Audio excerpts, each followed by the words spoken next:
What I have read, apparently hedge funds shorted 5 times the outstanding shares of GameStop.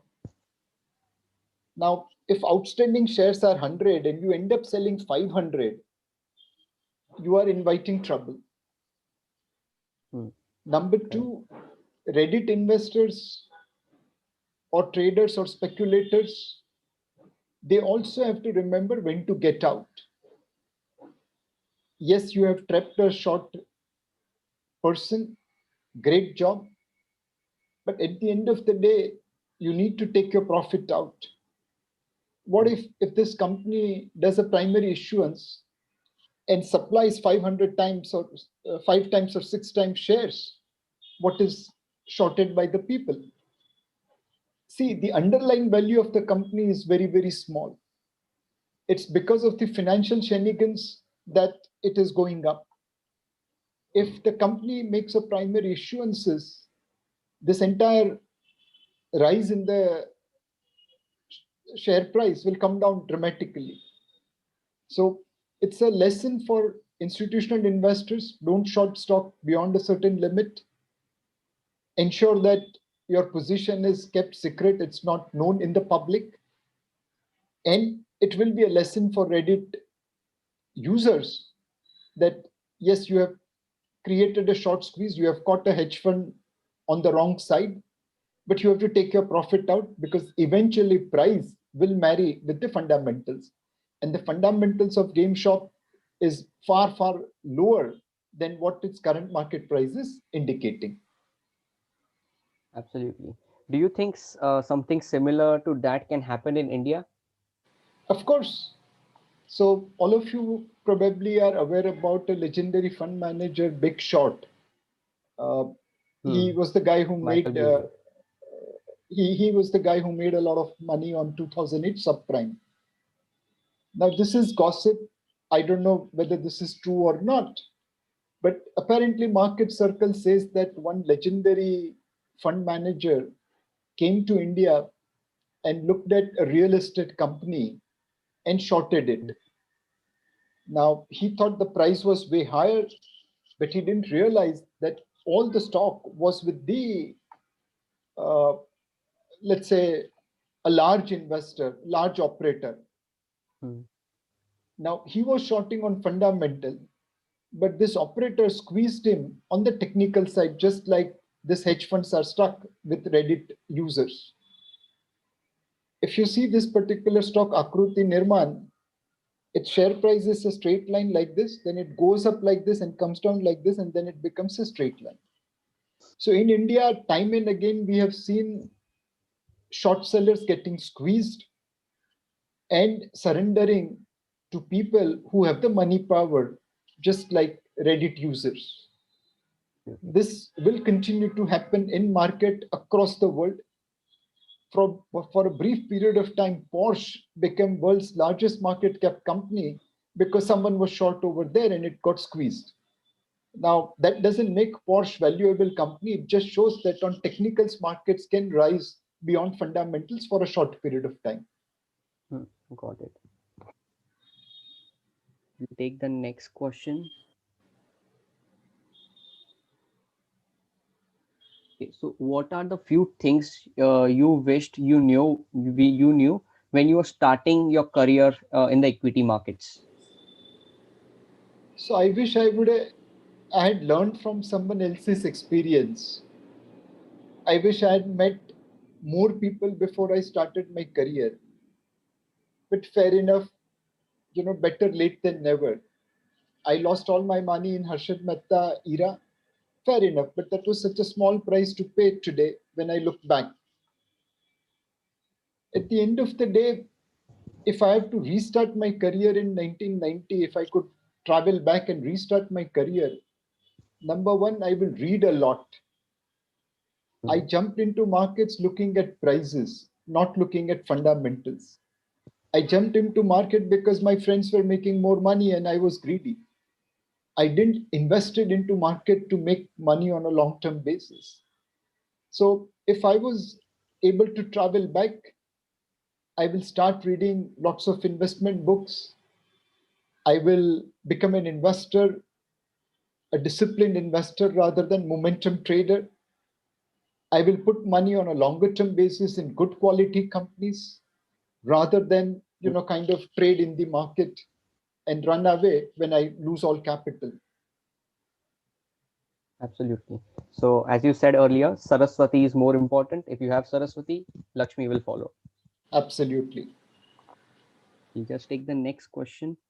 Okay. Which investment books will you recommend a 18-year-old to read? बस अगर गंगा बहती है तो how much water you can absorb is up to you. Why restrict it to one bucket or two buckets or 10 buckets? There is huge knowledge available today in the world. You have to differentiate noise and knowledge and read as many books as possible.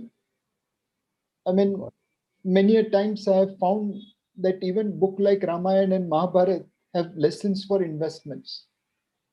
Now, normally you don't Ramayana and Mahabharata for investment, but there are psychological messages in Ramayana and Mahabharata which comes handy in managing money. So read and then learn how to correlate things. See, if you read without absorbing, it's of no use. So you have to read as many things as possible and then apply it through correlation. Don't restrict yourself to one book. Read as much as possible whenever you get a chance. If you can inculcate habit of reading 2 hours a day, 3 hours a day, 4 hours a day, that will be fantastic. Brilliant, brilliant. I remember a quote by Charlie Munger saying, I have not met a single successful person who does not read. So I think reading is a must for everybody. So brilliant advice. We'll take the next question.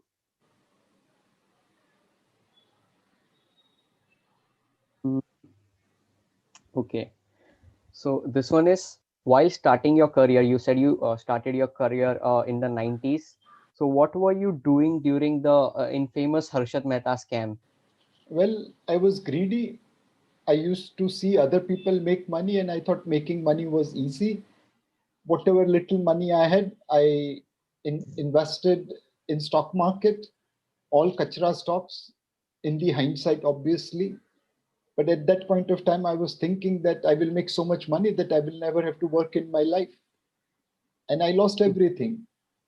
So it was a good learning on a small amount of capital, though at that point of time, it was 100% of my capital. But it was a good learning. Awesome. So do you think the market is very saturated with, all the bull market experts emerging, or there is still a long, long way to go for Indian markets? So if you believe market is saturated, then all of you should be looking for a job out of India. There's no hope for you. If this country is not growing to grow, then what will all you do? If all of you believe that हम लोग तो खाली बाप के पैसे पे आराम करने वाले हैं, then there is no hope for India. But if all of you are going to work and create something new, maybe some of you will become good bankers, some of you will become good trader, some of you will become good manufacturer, some of you will become good manager. If in your group, if in your generation you believe people are hungry, they are willing to work hard, they are willing to work intelligently, then why will India not grow? And if India is going to grow, then why will stock market not grow? So I don't think so. India is saturated. We have a long journey. We are a $3 trillion economy. We will become 5 trillion, 10 trillion, $15 trillion economy over a period of time. When I started my career, we were $200 billion economy. Today, we are roughly 15 times higher at $3 trillion economy. When I started my career, it was about 3,000 Sensex. Today, it is 15 times higher at 45,000. So growth in economy, by and large, has been reflected into growth in market cap. I hope, I will see India growing from 3 trillion to 10, 12 trillion, and also see our markets going up correspondingly. So at one side, we see India's growth story. The markets are going good. There's a Silicon Valley coming up in Bangalore. Already Silicon Valley, India Silicon Valley is there. On the other side, we see, protests are going on by the farmers. And in December, last year, there were CAA protests. So there are two parallel ways where India is going. So what do you think, in this situation, how can, India prosper if there are two parallel ideologies going on? So there is nothing wrong in protest. There was far worse protest on US Capitol few days back. Now, will Hmm. that deter you from going to America? No. See, we are 136 crore people. They can't be working in the same line. They can't be walking in the same line. They can't be thinking in the same line.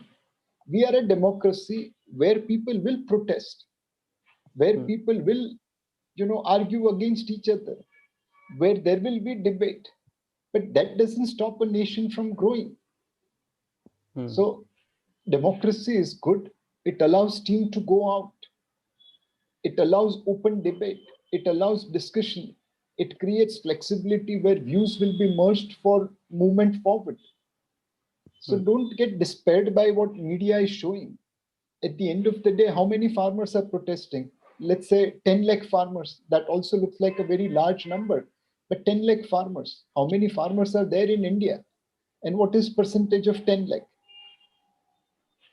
So if we Got it. assume Got it. probably 50 crore farmers in India, 10 lakh on 50 crore, just calculate the percentage. You won't be able to calculate it on a calculator. I got your point, what you're saying.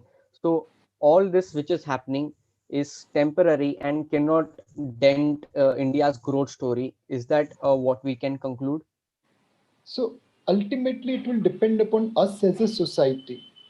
Hmm. If we are creating a society which provides growth to everyone, which provides opportunity to everyone, then why will there be protest?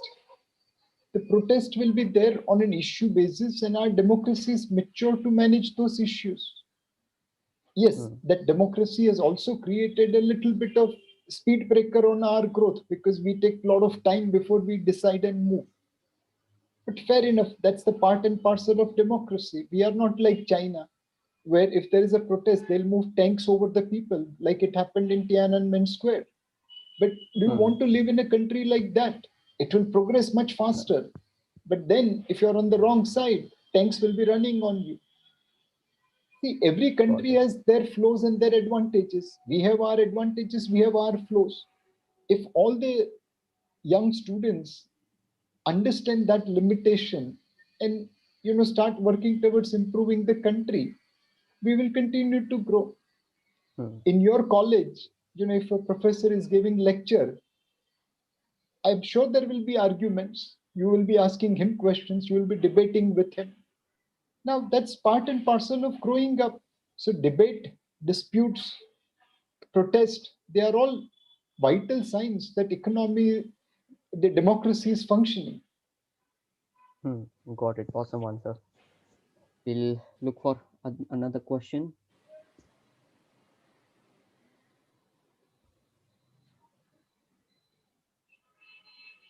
Okay. So, what advice you like to give to someone who wants to make it big in the stock market, like what you have achieved, and who is just 18, 19-year-old who does not have a path charted about what to do next, but he knows he wants to do something in the stock market? So my advice will be never aim for becoming big in the stock market. That is a wrong goal to have. Whether you want to become big in terms of money, big in terms of reputation, big in terms of success, those are all wrong goals.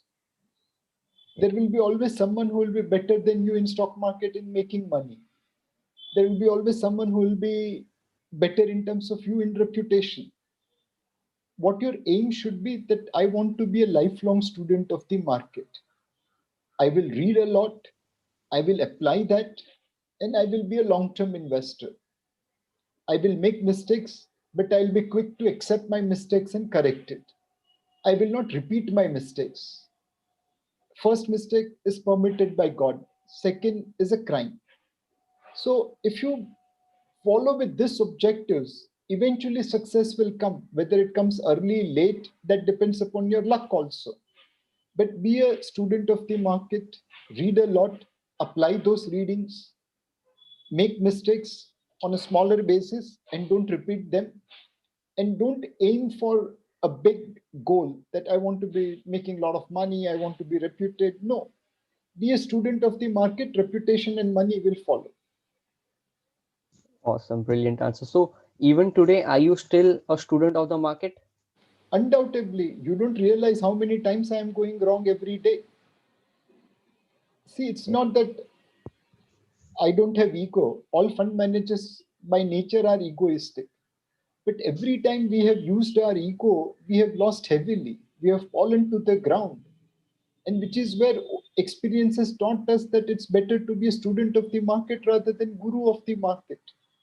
If you see any person in the stock market, does any one of them have 100% track record of success? Answer is no. You have to make big money when you are right, and you have to lose small money when you are wrong, because right and wrong will continue to happen in your career. You don't have a choice. You can never be 100% right. So Mm. you have to be student of the market, because market is bigger than all of us put together. You are a very, very small, tiny part of the market. The day you feel that market is under me, that will be the end of your career.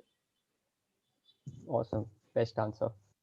So next question is, I know this is a very cliched answer, and you have given, you might have given this answer many times, but the question is, how do you select stocks right now, given that maybe some of the stocks are very overvalued, some of them are undervalued? How do you find the true value of the stock and you pick your stocks for your company, for your personal investments? How do you choose that? So now my model, refined over the years, is very simple. I tell my team to buy good businesses run by good managers at good prices. Just three things. It's so easy to say, but very difficult to implement. So when I say good business, what does it mean? It means a business where over a business cycle, return on equity will be higher than cost of capital. Now, suppose if you invest in a steel company which is borrowing at 12%, and you know that the steel companies over a good steel cycle earns only 10%, then Hmm. there's no point in investing in that company. Eventually, that company will go bankrupt. It's not going to give money to shareholders, or the return will be below market. So you have to invest in companies whose return on equity is higher than the cost of capital. That straight away takes away many of the PSUs, many of the commodity businesses. Then you have to invest with good managers. Now, there is no thermometer to define whether X is a good person or not. Fair enough. But how do you determine good person? My first criteria is that he should not cheat me. Hmm. See, I can be with the best businessman, but if he's going to cheat me, he will make more money and I will not make money. So, does this group have focus on corporate governance? How have they treated minority shareholders? How have they run businesses? Do they run for themselves? Do they siphon off money? So, first and the most important criteria is to invest with those businessmen who will not cheat on you. The second thing is that even if you get a very good guy who will not cheat, but he has to be a businessman, he has to be a good businessman. Now, how do you determine a good businessman? So, one, he should have a vision. He or she should have a vision. And second, they should have execution capability. If you don't have any vision about your business, how will you grow? So I'll give you a very small example.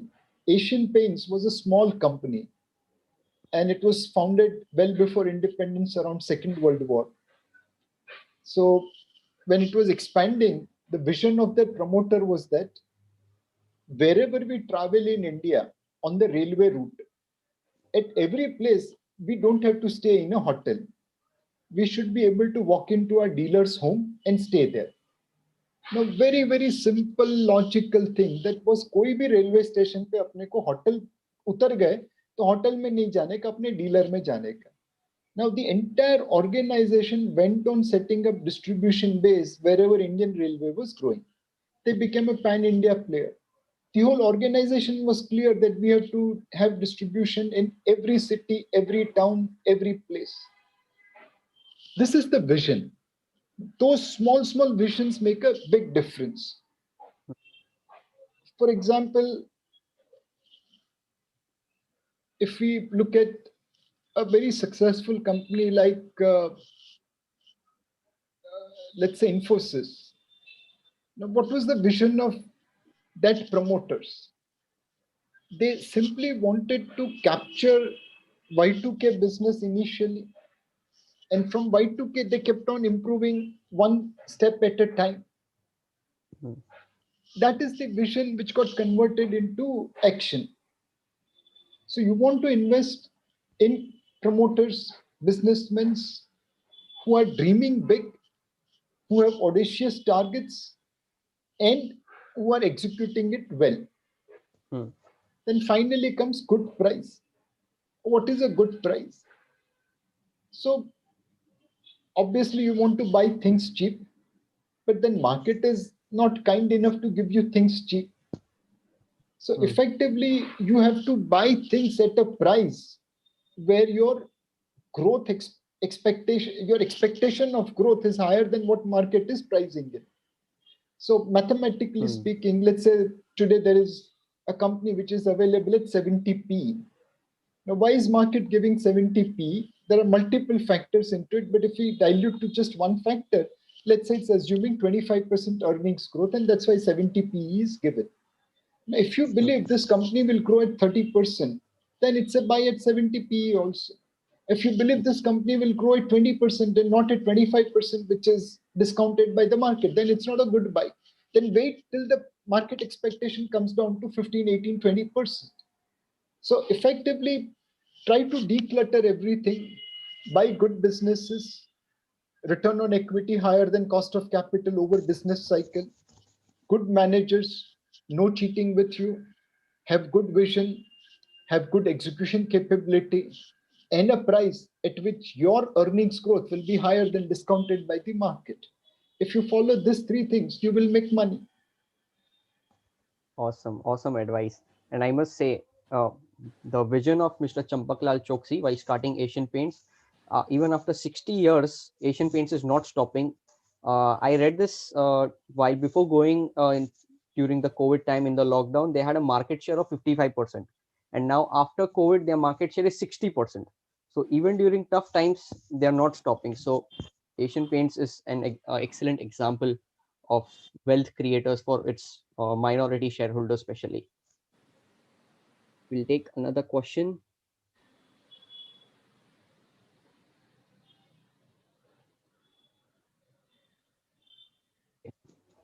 What is your personal long-term goal, your ultimate purpose of a 80, 90-year-old Nilesh Shah? So, see, there is Maslow's law of hierarchy. Hmm. At the early age, you need your comforts, then luxury, and then you move towards higher needs. I was lucky to get a job in an industry where we are well paid, and more importantly, we are, if we do our job well, then we get blessed also. मतलब पैसा Hmm. और दुआ दोनों साथ में मिले, that is the job I have. Yes. Over the years, money loses its utility and you move towards higher goals. Now, what is my goal?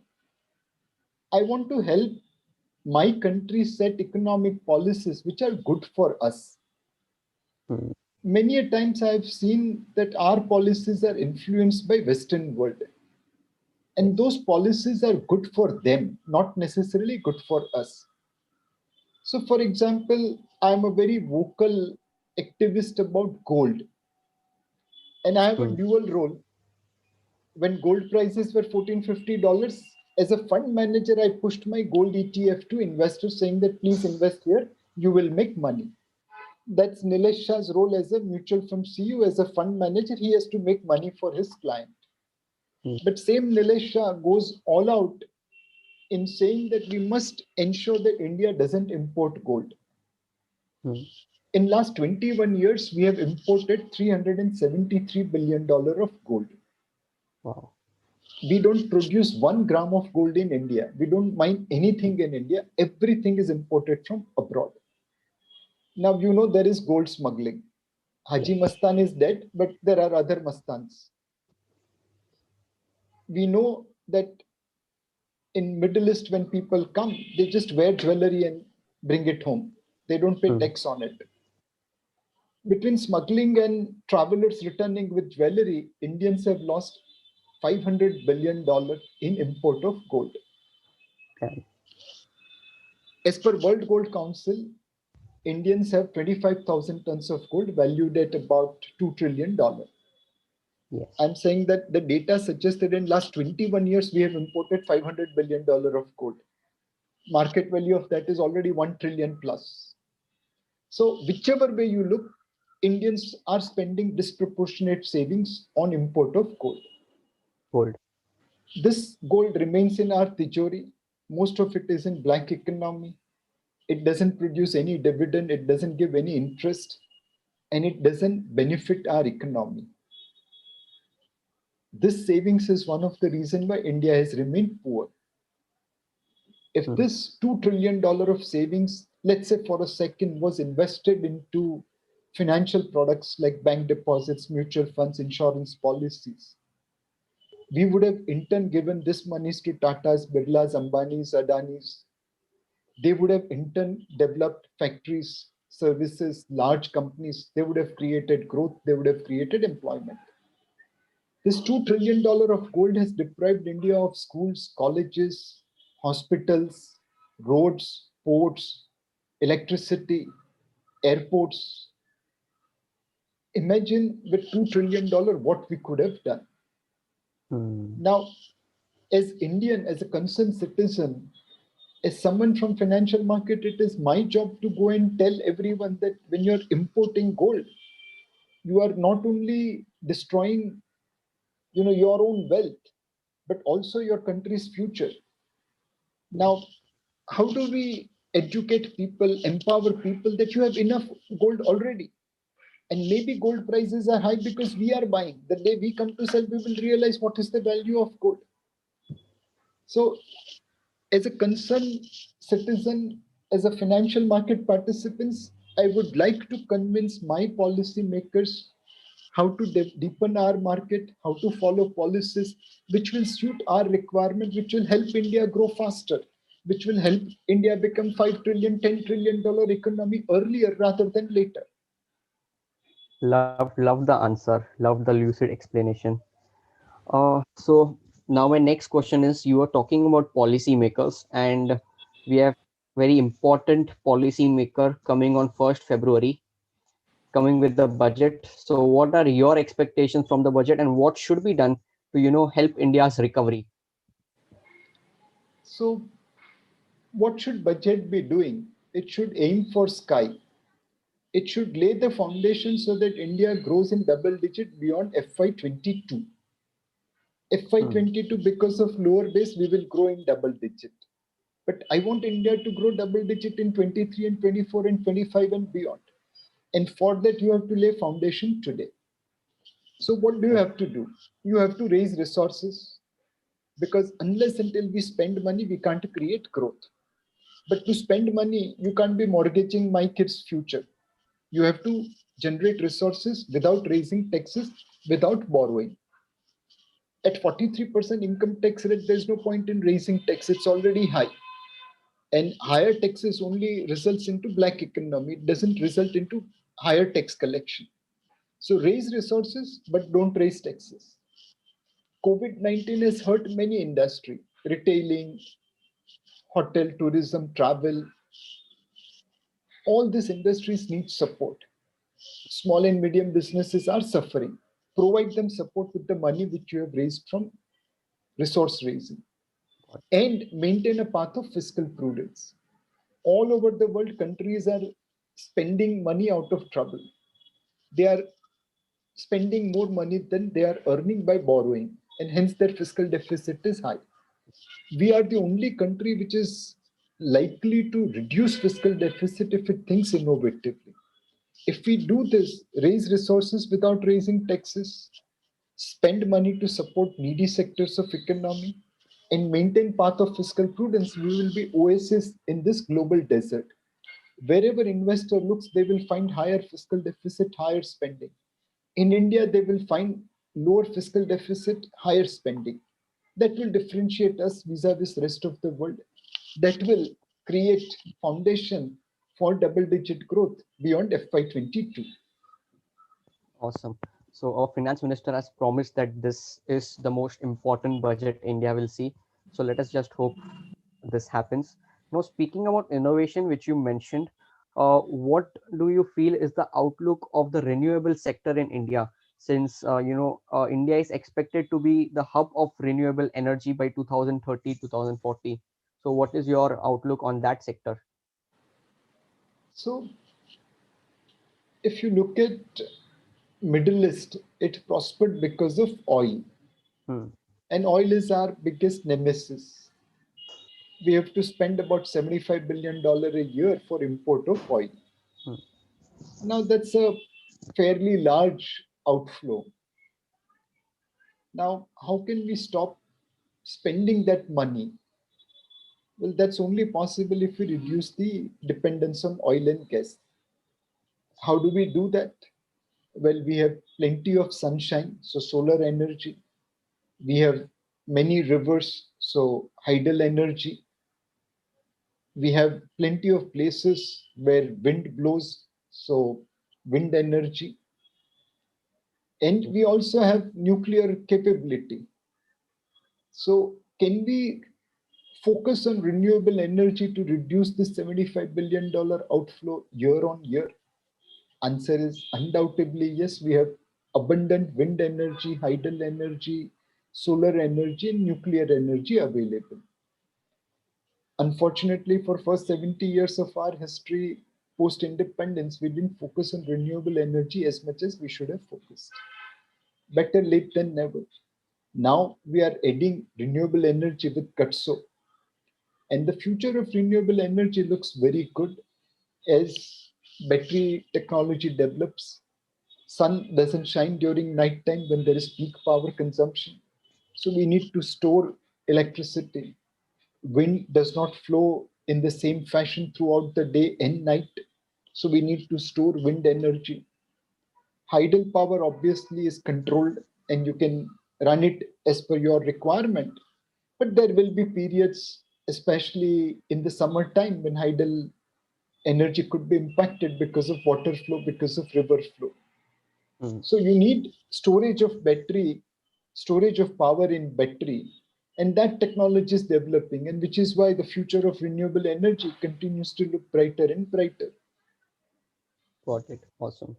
So, we'll take two more questions before we start the rapid fire round. So next question is, what are your views on Bitcoin and cryptocurrency, and will you ever invest in it? So to me, Bitcoin doesn't make sense. Okay. If you see most regulators, they are warning that Bitcoins could result into 100% losses. What is essentially Bitcoin? Well, it's a currency which goes below the radar of regulator and Hmm. which is where people are adopting it. Bitcoin is also an investment which rapidly goes up and hence some people are investing. Yeah. Now, these traders who have invested in Bitcoin, they have no love for Bitcoin. Their love is for rising prices. The day U-turn occurs, they could be all on the selling side. Hmm. The persons who are investing in Bitcoin because it gives them a coverage below the radar of regulator, more likely they are the people who are afraid of regulator. They want to move money without regulator noticing it. And all of you are smart enough to figure out who are these people. Now, there is a small segment of people who are saying that no, Bitcoin is a currency which is away from this, central bank printing of money and so on and so forth. Well, in the medieval time in India, we had Muhammad bin Tughlaq, and he moved from gold and silver coins to leather coins. Tughlaq was launching Bitcoin of his era on leather coins. Unfortunately, he failed, and all of us know any eccentric idea is a Tughlaqi idea. Time will tell whether Bitcoin is a success or not, whether other cryptocurrencies are success or not. But if you are investing in Bitcoin, please be sure that this is high risk, high return investment. A lot of people are trading in Bitcoin for momentum. They are buyer today because they believe tomorrow price will go up. If they believe that tomorrow price will drop, they'll all become seller. Perfect answer. We'll take one last question before we move to the rapid fire round. Okay, so there's a question. What's your take on special purpose acquisition companies with respect to India? So, I'll give you a small example about how Indian broking industry works vis-a-vis US broking industry. So in India, when you trade, broker is an intermediary. In US, broker is many a times a principal. Broker can retain your shares, broker can retain your money in US, but that's not possible in India. The money and the shares has to go back to the client account, which is you and me. Now, we have leapfrogged US in terms of financial sector in many parts. In many parts, US is way ahead of India, but in many parts, we are way ahead of US. Now, the special purpose acquisition company is a shortcut for listing. You don't want to disclose your company's information, and hence a SPAC is launched, and then your unlisted company is merged in the listed company. Now, why will you create such a shortcut? Why do you want to facilitate those businessmen who doesn't want to disclose their business information with investors? If he's not willing to discuss that at the time of IPO, how is he going to disclose it at the time of listing? So SPAC, in my opinion, is a concept which eventually will get killed in US itself. Okay. Sunshine is the best disinfectant. No promoter, no businessman should be allowed to do work behind the walls. If there are walls, it should be glass walls so that investors can see what they are doing. If you enter into partnership, which is what stock market is, then why should one partner have an advantage over other partners? They all should share the same information, same business. Got it. Very valid answer. Last question before we go. Okay. So now that the NPO fiasco is behind us, what is the future of banking and financial services in Indian growth story? Will we see more innovative products? Will we see more innovation? How is it going to be? So the NPA, we can't call it fiasco. See, we are living in two India, where on one side, recently there was a global competition. I wouldn't call it competition, but a global event where they dropped, purses on the street, and they tried to find out in which city purses will be returned to the owner. So those purses were having some money and also the owner's address. And in the city of Mumbai, we were right ahead of all other metropolitan cities in returning wallet back to the owner. So there is one India which is extremely honest, which is extremely disciplined. And we have seen so many farmers committing suicide when they are not able to repay debt. For them, suicide is far easier than not to pay the debt. On the other hand, we have seen many crooked businessmen, Nirav Modi, Mehul Choksi equivalent, who have taken money from banks and have run away. Now, what we need is encourage this India where people are honest, disciplined, and create exemplary punishment for this sets of people who have taken our banks for a ride. Unfortunately, our judicial system is such that crooks get a lot of leeway before they get punished. Unless until we can bring rule of law where a wrongdoer will get punished and not enjoy benefits of his ill-gotten wealth, Hmm. the NTS will remain a problem for Indian banking system. Now, rules have become tighter, no doubt about it. Some large defaulters have lost their companies, but they haven't lost their wealth yet. One of the big defaulters spent 400 crore in his daughter's wedding. Now, this is the irony of India. On one side, he defaults to the bank for 4,000 crore. On the other side, he spends 400 crore on daughter's wedding. We need to create what happened in US with Bernie Madoff. Hmm. Bernie Madoff ran a investment scheme. It was a fraud. For decades, it continued to run. Eventually, fraud was caught. And once it was caught, the might of American government fell on Bernie Madoff. Everything was sold out. I read somewhere that even their woman fox lingerie was sold. Not Okay. even that item was lost or left out. And one of the sibling of Madoff committed suicide, and Yeah. all of them are on the road. Unless until that kind of example happens in India, NPA will remain a problem. But Okay. we just hope and pray that, like American capitalism and judicial system, Indian capitalism and judicial system starts punishing crooks in a legendary manner. Beyond that, Okay. Awesome. banking and Awesome. financial system has a huge opportunity.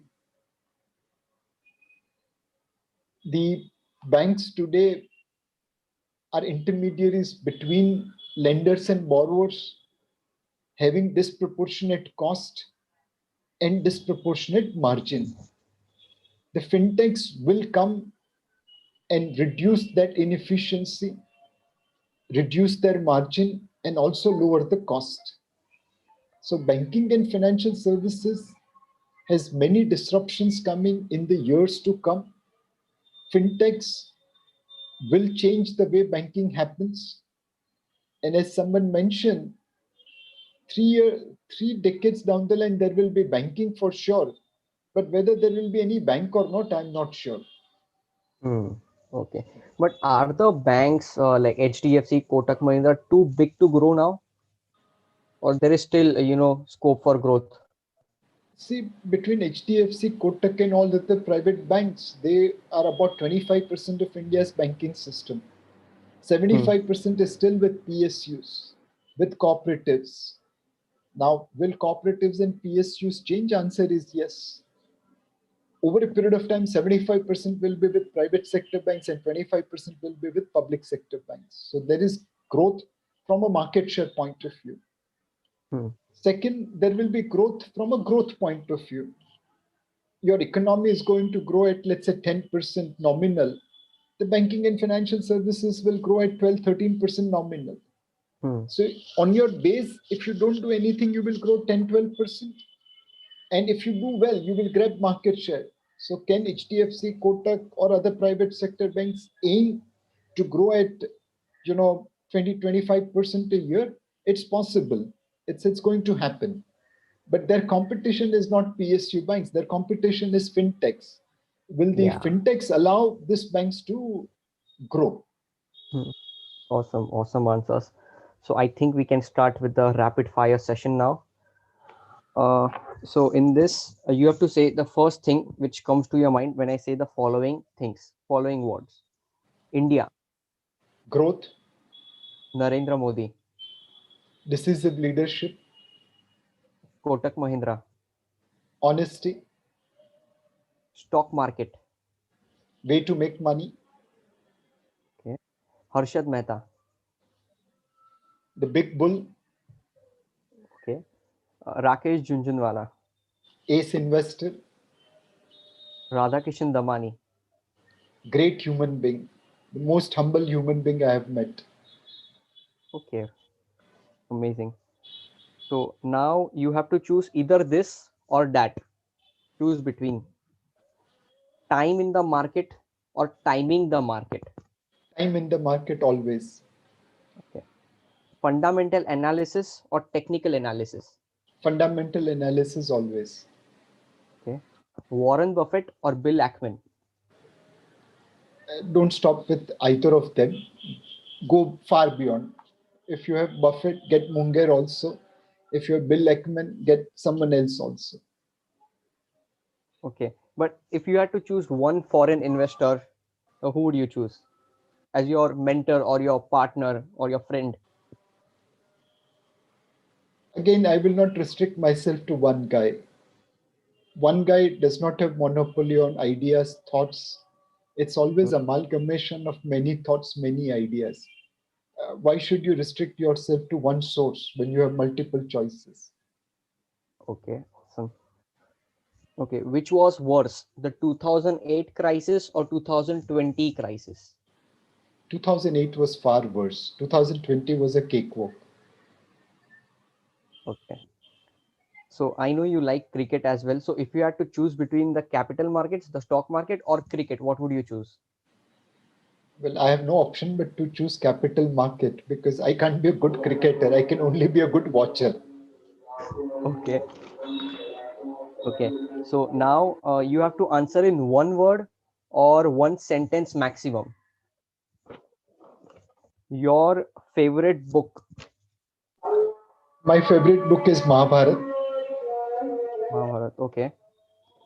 One personality trait in a person which automatically attracts you. Humbleness. Humbleness. Okay. If you were not in the stock market, you would have been dash. I would have been probably an accountant. Accountant. Okay, yeah, because you are chartered accountant. I'm Okay. a chartered accountant, so that's my natural. Your biggest life lesson from your guru. So there are many things, but the most important thing I have read and remembered, you have to do Lakshmi Mata Pujan only once on Diwali day. But to make money, you have to do Pujan of Saraswati Mata every day. So I will always seek knowledge and Saraswati Mata every day. Okay. If you were to write a book, what would be its title? So I would like to write many books. One will be towards policy making for benefit of India. One would be to educate investors and people about financial discipline, about financial knowledge. Someday I hope I will be able to write my equivalent of Scam 92, my experience in stock market, what I have seen, what I have learned. So there are multiple books in my reservoir, but I need to get time to write them. Okay. One thing you have learned from each of the following personalities. Rakesh Junjunwala. Be committed to your idea. I mean, once he finds an idea, he bets big on it. Okay. So there is a Nemisha. saying. There's Yeah. a saying which says that you have to bet big when you're confident. You get big ideas rarely in your life, and once you get that, you have to bet big on it. So Rakesh Junjunwala epitomizes that. Okay. Second, Nemisha. The knowledge, knowledge, and knowledge. There's no one as good as Nimish Bhai in talking about or understanding of a company. He knows everything about that company. So you have to be at par with him in terms of knowledge if you want to be good in fund management. Okay. Radhakishan Damani. Uh, I mean, I admire trading skill of Radhakishan Damani. I don't have even 0.01% of his trading skill, but I see him trading in and out, and he's fantastic at that. It's a God's gift to him. Okay. Mr. Vijay Kedia.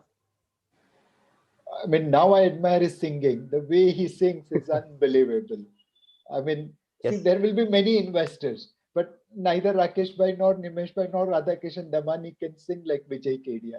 That's his unique trait. Okay. And Harshad Mehta. Uh,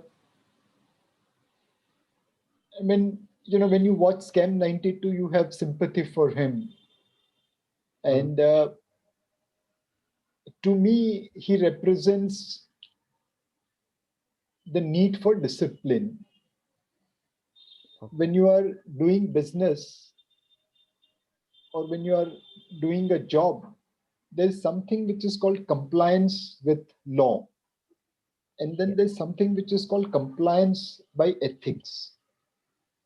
When I joined Kotak Mahindra Group, I went to Uday Kotak and asked him, how do you expect me to do the business?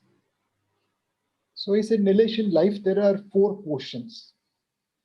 One is Ram quotient, Bhagwan Ram quotient.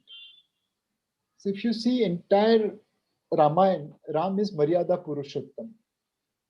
His goals are always noble, and his way to achieve those goals are also noble. He wouldn't mind leaving Sita Mata because as Raja Ram, he had to listen to his Praja. The second one is Krishna quotient. Now, if you see Krishna, his goals are always noble, but to achieve that goals, he is willing to compromise on means. So to win Mahabharat, you have to kill Bhishma, you have to kill Karna, you have to kill Guru Dron. Now, he took all means at his disposal to kill them. So goals are good, but means sometimes are compromised. The third quotient is Duryodhan quotient. Duryodhan's objectives are always bad, but his means are proper. He was a good king, and which is where he got more support than Pandavas, including Pandavas' relatives who were supporting him in the war. When he was fighting for his life, he didn't hit Bhimsen on his thighs, below his belt. But Bhimsen did hit him. So that is Duryodhan. Goals always wrong, but means extremely pure. And finally, there is Ravan quotient, where objectives and means both are wrong. As a king, he should have never looked at someone else's wife. He doesn't care.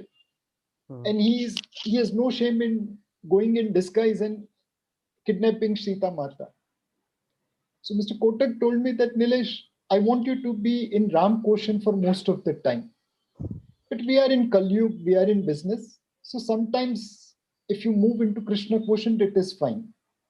But it is occasionally rare, not regularly.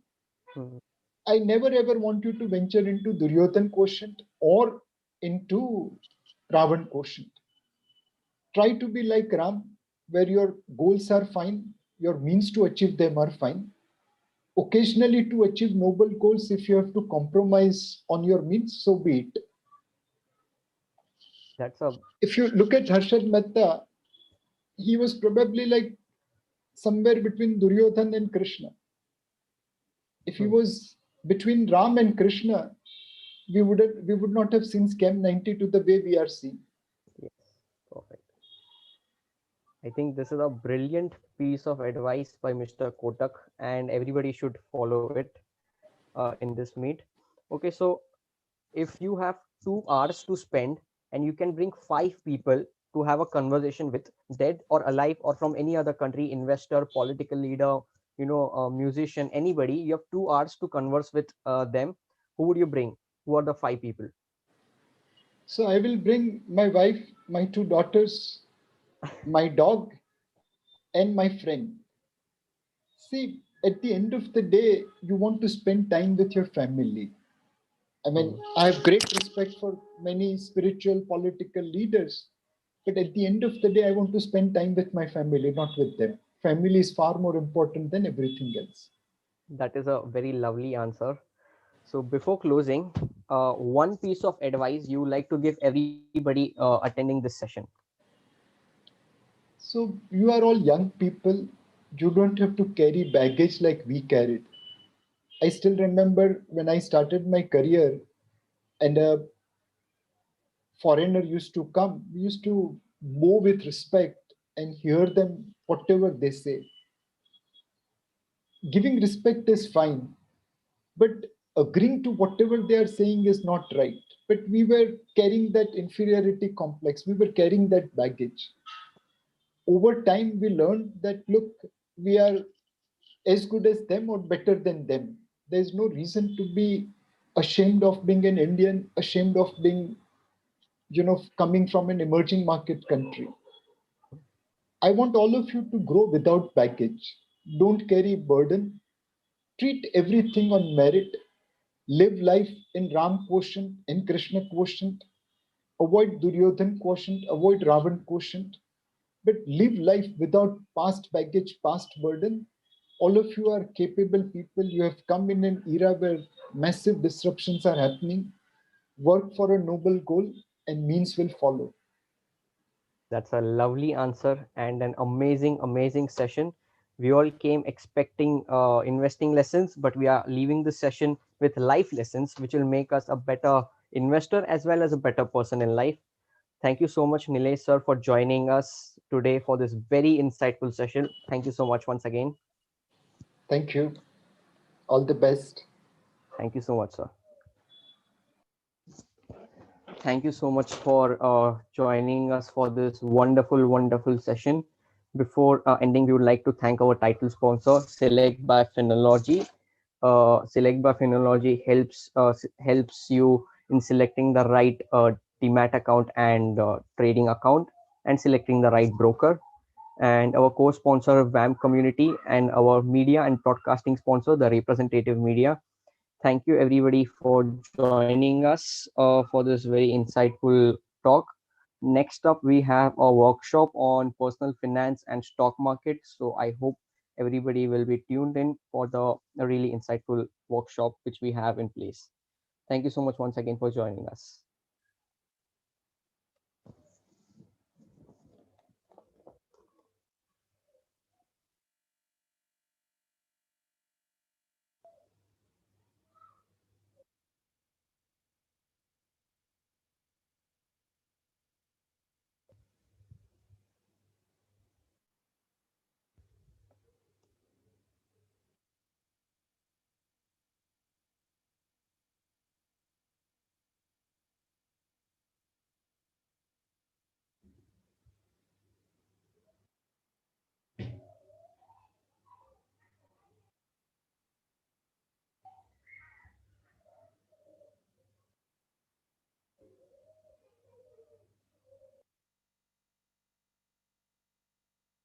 अगर वो जो messages का batch रहता है ना जिसमें लिखता है कि 5, 10, 100 मैसेजेस, तो इफ ही स्क्रॉल्स डाउन और अगर मतलब अगर ही डिड दैट ना, अगर ऊपर स्क्रॉल किया तो दिखेगा उनको.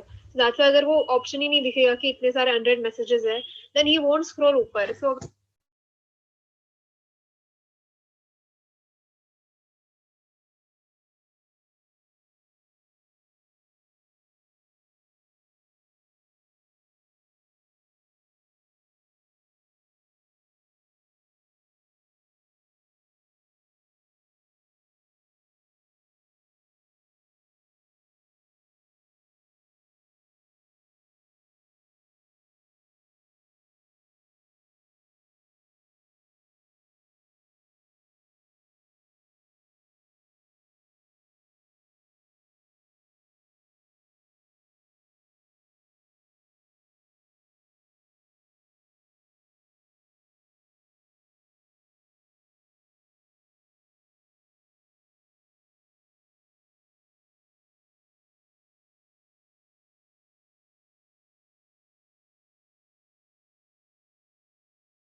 Hey guys, are we waiting for someone else?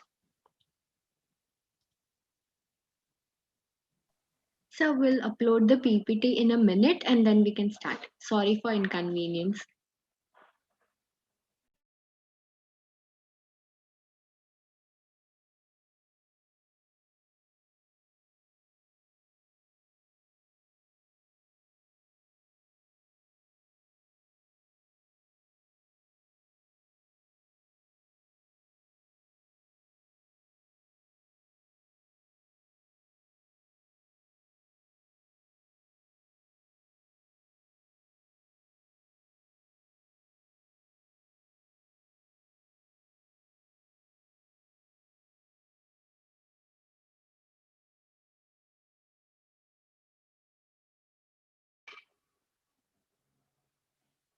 Hello, everybody. Good evening. Welcome to the workshop on personal finance and stock market presented by Edudictive in collaboration with Intense Leadership Summit 2021. Before we begin our workshop, we would like to welcome our sponsors, WARM, which is a mental health program. WARM stands for We Are All Mad Here and aims to serve as a safe place for individuals facing stress and anxiety to grow stronger together. It is fighting stigma against conversation about mental health by educating people and providing the support group sessions entirely free of cost. We also want to welcome our title sponsor, Select by Phonology, which gives smart assistance in opening DMAT account. Our official media partner, the representative, gifting partner, the organic store, Scripted Happiness, and Bloom. I would like to welcome Mr. Ganesh Chawla, who is currently working at Equia as a forecasting and modeling analyst, and he is graduated from DTU. Welcome, sir. Yeah, hi, it's Kangesh. Oh, never mind. Yeah, thanks for the invitation. And I'm happy to be here.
So please let me know, guys, once you can see my screen. Yes, sir, we can see it. Okay, shall I start or you are waiting for someone? Yes, sir, we shall start. Okay, perfect. I guess you can see the screen full mode now. Yes, sir. Okay, perfect. So, may I request everyone else to just, put their mic on mute so that, there's no disturbance of any sort. Okay, guys, first of all, I would like to introduce myself. My name is Gangesh Chawla, and I'm graduated from Delhi Technological University. I have a bachelor's in production industrial engineering, and now I'm working with IQVIA as an analyst in their forecasting and modeling COE. Okay, COE stands for Center of Excellence. I have been active equity investor for now 4 years. In the past, I have worked with Bharosa Technosa, which is a mutual fund robo advisory firm, for 1.5 years as product manager. Okay, I have talked to SEBI, MFU regarding various schemes they were going to launch at that period of time. It was near about in 2018 till 2019, if I'm not wrong. Okay, and now I will just like to, in first 5 minutes, I will like to know what's your expectations from this session. Maybe you guys can, someone of you can moderate. Okay, and I just like to understand that what's the expectations of the audience in here, that what they want to understand at the end of the session. Anyone wants to volunteer to moderate the session? So, just a minute. I would like all the participants to post their expectation on the chat box so that we don't have a voice overlapping. Yeah, also, if you can just read it to me, because I'm presenting the screen, I won't be able to see the Sure, chat sir. box. Okay, and guys, please be proactive, otherwise there's no point of having these sessions. We are doing it in a virtual manner, and it's good when it's interactive.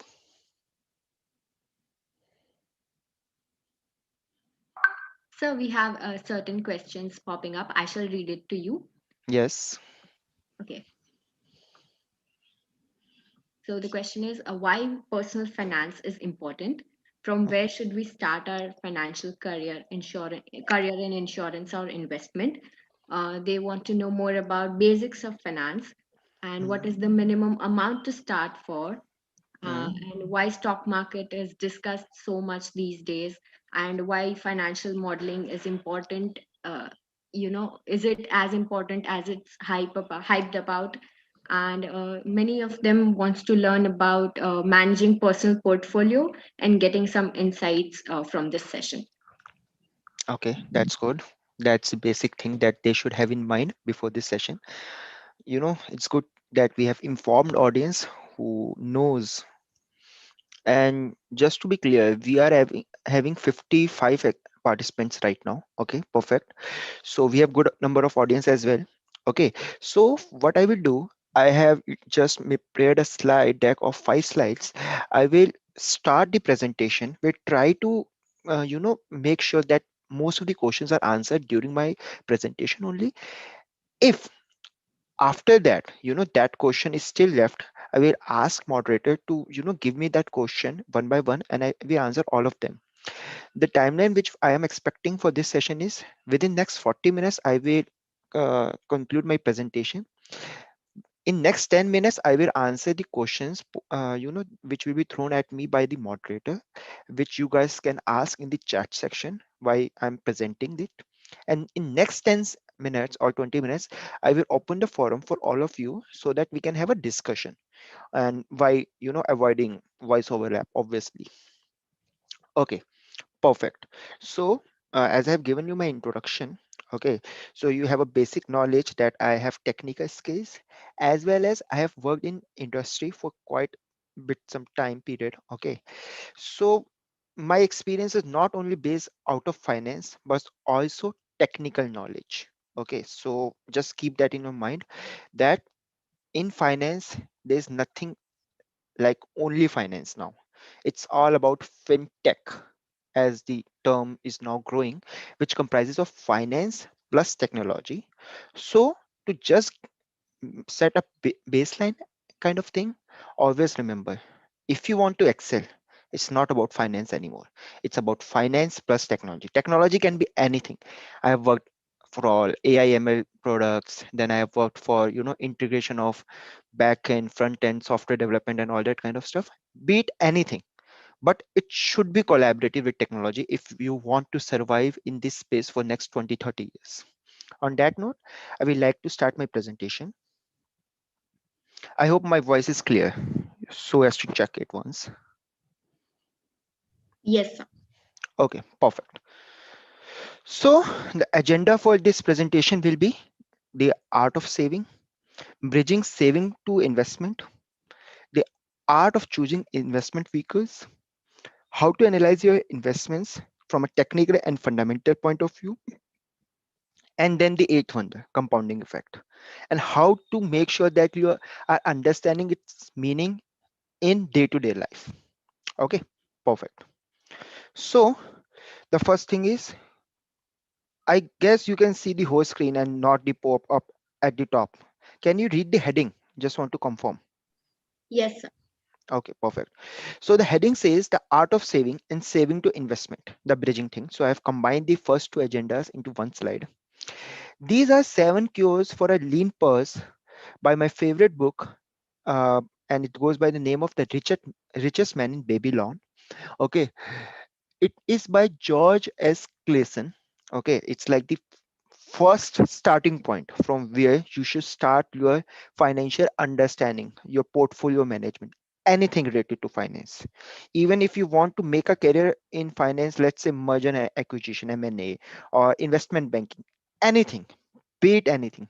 The first point is the richest man in Babylon, and the second step should be rich dad and poor dad. You know, we obviously know about rich dad and poor dad because of the good marketing that it holds, but according to me, the first book for anyone should be The Richest Man in Babylon. It's a small book of, let's say, 100 pages, if I'm not wrong. I've read it, you know 3 or 4 years ago.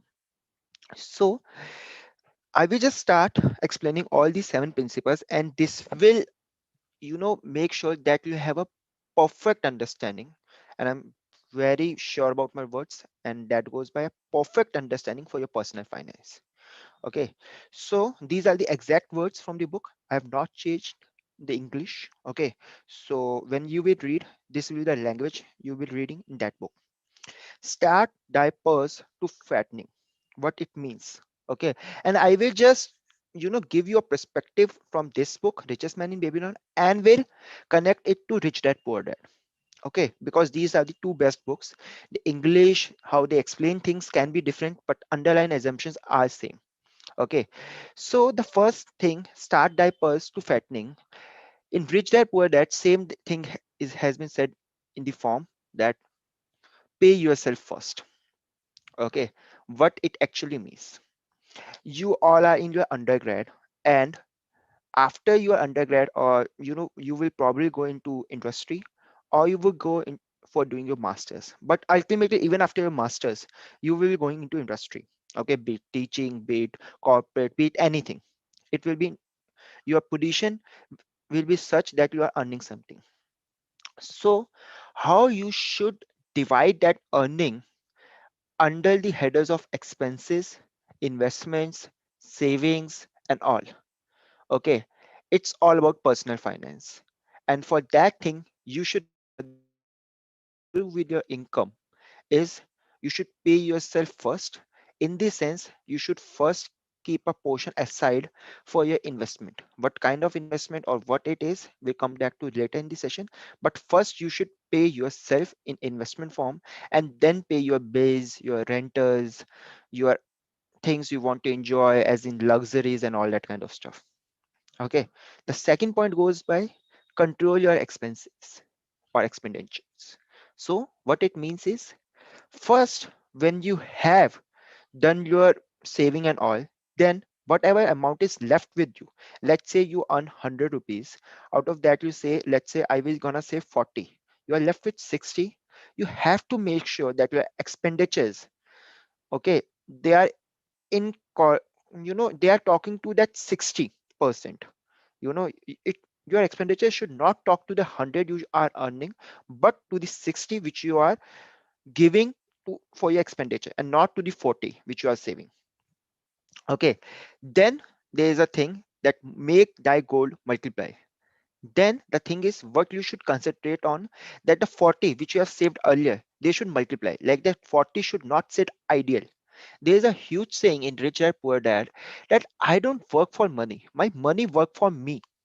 Okay, that every dollar which I have in my account is an excellent server serving his master, that's me, 24/7 to make more dollars for me. And each and every dollar which they are earning is excellent servers in themselves, and they are serving me to even attain the higher heights in terms of the amount which I have in my account. So the thing is, first of all, if you are earning 100, save 40, then give a budget of 60 to yourself. Your expenditures should be talking to that 60 and not 40. And then you should consider that 40 is making sure that they are converting themselves into 80, 160, or whatever it may be. Okay, now the next point is guard the treasures from loss. What it means is, while you are making sure that 40 is getting converted into 80, you should make sure that 40 is not deteriorating its value and coming down to 20. Okay, in the sense that your investments, and I will come down to later that how your investment should be made in a portfolio of 40. But the thing is, you should have in your mind that that 40 should not be deteriorated to 20. Like it should be, and it should be growing at exponential pace, but in a positive sense, not in a negative sense. Okay, so that's the thing. Now coming to the fifth point is make of direct dwelling a profitable investment. It's more like four, but the thing is, uh, there's a subtle difference between guarding something from loss and making sure that they are actually profitable. Like the fourth point can be fulfilled if your 40 is just investing in something and it is remaining at 40. Okay, then also your fourth is there checked, but your fifth is not checked. So first you should make sure that the 40 is not getting deteriorated to 20, and then you should make sure that 40 is getting multiplied into becoming 80. Okay, then the point is ensure a future income after you are done with your current income, that 100 rupees that you earned. You have, expenditure of 60, you have saved 40, you are making sure that that 40 is getting converted into 80. Then you should think of securing a future income. Like you are done for the day. Okay, you don't need anything else to survive today, but what about tomorrow? In this sense, which Rich Dad Poor Dad says, that you should be learning more and more skills. Like there's a, whole saying in Rich Dad Poor Dad that in 1950s, okay, people used to learn in deep about just one thing.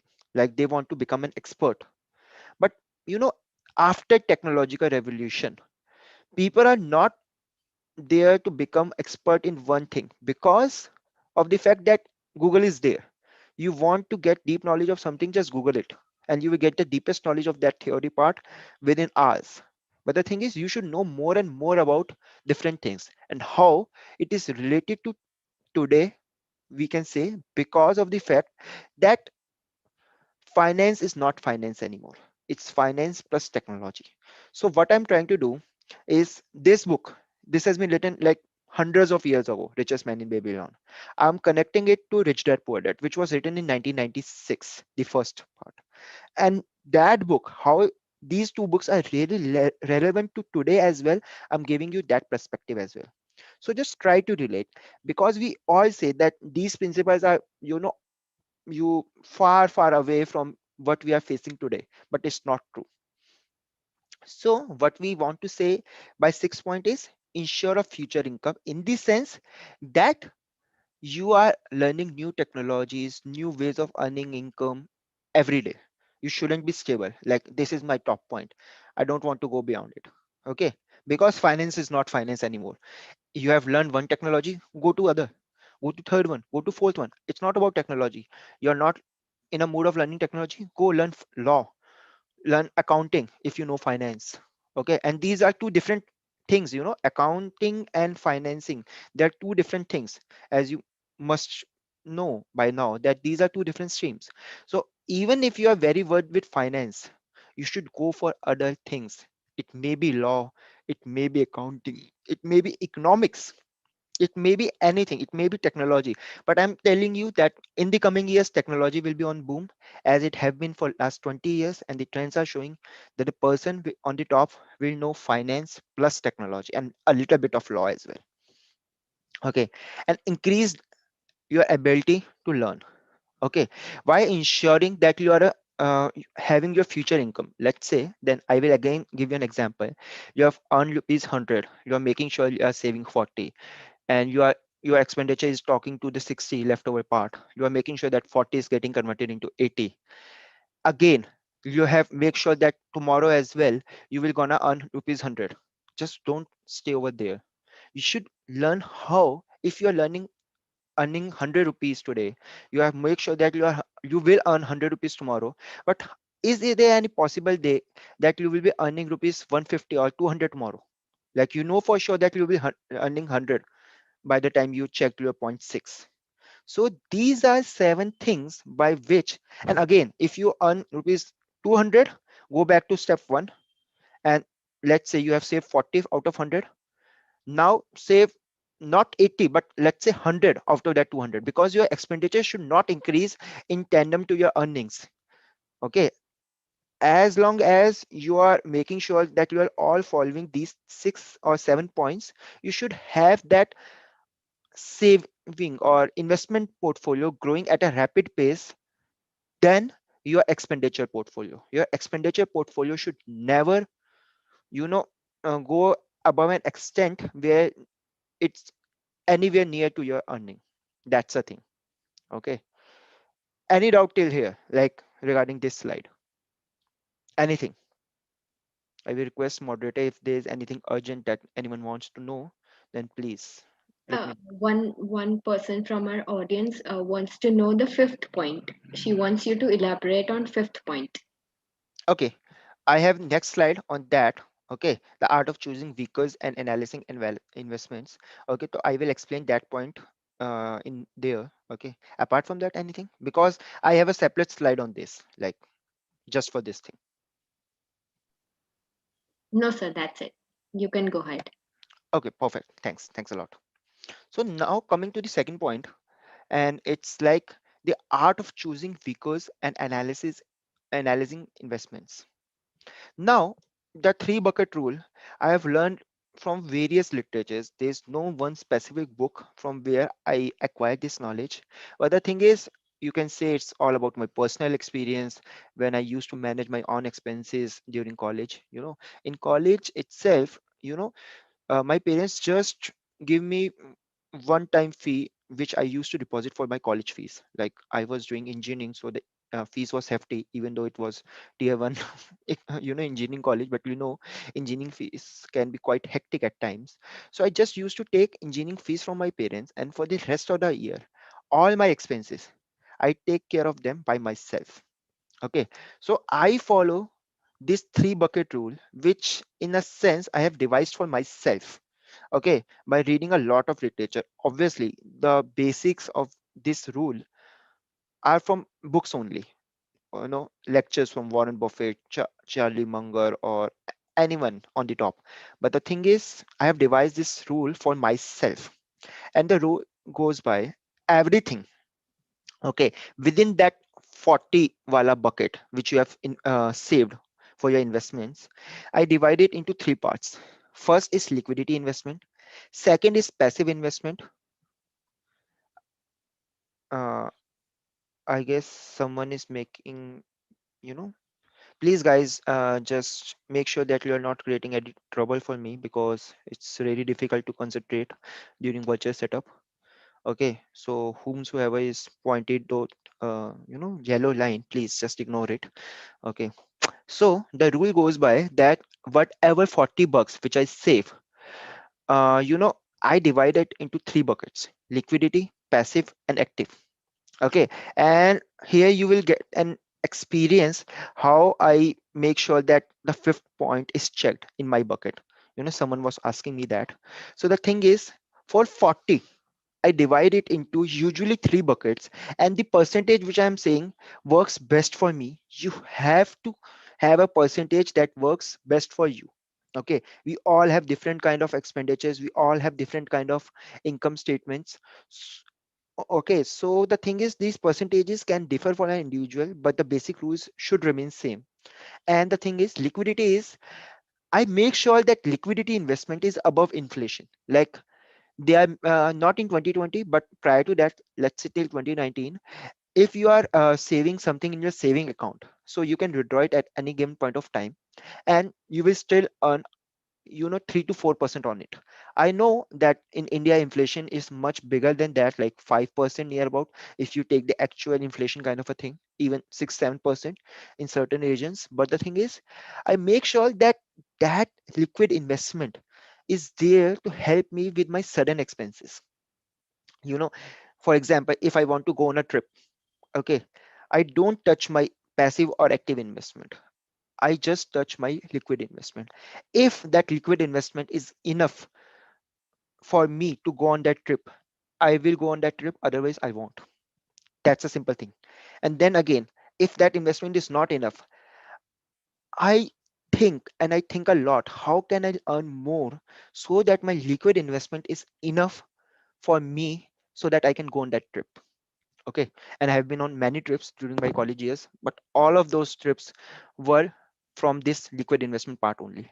And another purpose which this liquid investment serves for you is mental stability. In the era of 2020, you know, uh, we all have our pay cuts and all that kind of stuff. Still, I was not in any kind of mental turmoil, you can say, because of the fact my liquid investment was strong enough to get me through those 7 or 8 months. So, liquid investment serves you two purpose. First is taking care of sudden day-to-day expenses, and another is giving you mental stability. I'm sure when you will go into your corporate world, you will realize that mental stability cost you the biggest thing. Like, you can earn any other thing, but mental stability can't be bought.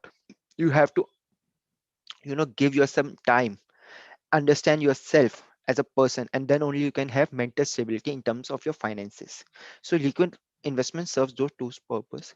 Then is passive investment. Passive investment is more like I invest in index, like index funds, or uh, you know debt funds, like earning 8 to 11%, somewhere in those ranges. But the thing is, in 2018, if I'm not wrong, index fund earned me near about 18%. I got 17% after all the deductions and the fees, but it was near about 17%. So sometimes my passive investment grows as at a much, you know you can say, exponential pace than I have anticipated. But the thing is, I anticipate a growth of 11.67% for my passive investment. And why is that particular percent important for me? I will let you know in subsequent slides. But the thing is, my passive investment, I have a target of 11.67% at a CAGR, not for 1 year or 2 year, but let's say 4 years now for me. And I tried that, I will keep getting that income out of my passive investment for longer period of times. Now, why I choose my certain percentage in passive investment is because there's a little downside to it. Like, we know that index and debt funds will you know have a very low downside, so the risk associated with them is quite low. And most of my money, like 40% of my money, like 20 to 30%, 20% at max, remains in my liquidity investment. 40 to 50% of my investment remains in passive investment. And active investment is where I go, or furious mode, that penny stocks with upside potential, downside potential. I analyze, I read their financial statement, I talk to experts. Okay, I have been into this mutual fund robo advisory firm, so I know how these fund managers invest your money. I get that psychology in my mind. I try to replicate it wherever and whenever possible. So my active investment is 30%. I know there's a huge risk involved with it, but again, it's for the growth of my portfolio.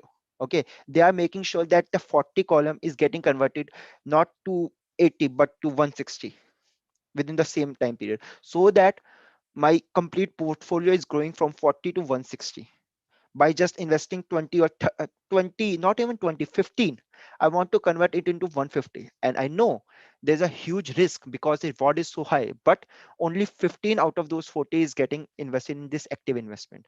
There can be huge type of investment. For example, one example which I can give to you was Peachtree Jewelers. In 2018, in Feb, if I'm not wrong, or 2019, I guess it was 2019. Yeah, in 2019 Feb, the PC JRS thing happened, and on Feb 5, if I'm not wrong, the stock tanks. It tanks a lot. Like, it was down by 100 or 100%, if I'm not wrong. Yeah, 100%. It was like quite easy at that point of time to purchase that kind of stock. But I know for a moment period of time it will bounce back, and then again it will go down. So I invested near about 30-40,000 in it. Okay, I within 1 month I got near about, what, I guess 70-80,000. And there only I just sold all my portfolio of PCGRS. So within 30 days I converted my 40,000 into 80,000. Okay, and then just disinvested all of it.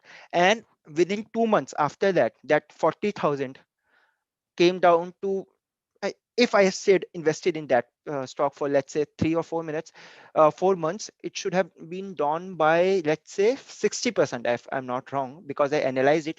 And my money should, if my analysis was wrong, should be thrown into pennies, like 40,000 should have been converted to 5,000. But it was a risky game. I took that my chances with all the probabilities and factors I have calculated, and I converted 40 into 80. But there was a risk that, that 40, if the things go south, it may have been only 4,000 that I received. But that's the thing. I used to play like that because adrenaline rush or whatever you can say. But my basics are right. So 20% for liquidity, 40 to 50% for passive, and then for active, for adrenaline rush, you can say it's like 30%. Okay, but again, not always you are right, and you should keep in your mind that as long as you are there with your active job, you don't have time to do all that kind of stunts. So what I will advise you, trust the expert. Go for IIAs, like registered investment advisors, because they can't charge any investment banking firm or brokerage firm for giving you an advice. So go for RIAs, give them a fees, and they will start suggesting you where to invest. Okay, trust the expert. This has been the whole soul for me for like 1 year now, because I have been working with IQVIA now. So the thing is, I don't have time because my current role is into forecasting pharmaceutical things, so I don't have that much of bandwidth to invest into stock market now. So I just do my liquid investment and passive investment by myself. I invest in index funds. Okay, and then for active investment, I seek expert advice. uh, they can be anything. I go for RIAs. You can do your research and go for any other thing you want, but that's how I believe. Now, coming to fundamental analysis and technical analysis. Okay, I know most of you have background of finance. So can I get an idea approximately that what you guys already know? Maybe the moderator can ask some of you what you already know, so that I can build your knowledge on the top of it and not explain you the basic stuff. Moderator still? Hello. Yes, sir. We haven't received any response. You can continue with your presentation. Okay, so do you guys have any idea what's technical analysis or fundamental analysis mean?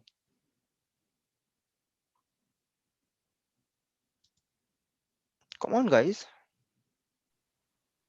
Yes, sir. One answer that he does. Otherwise, we don't have any more responses.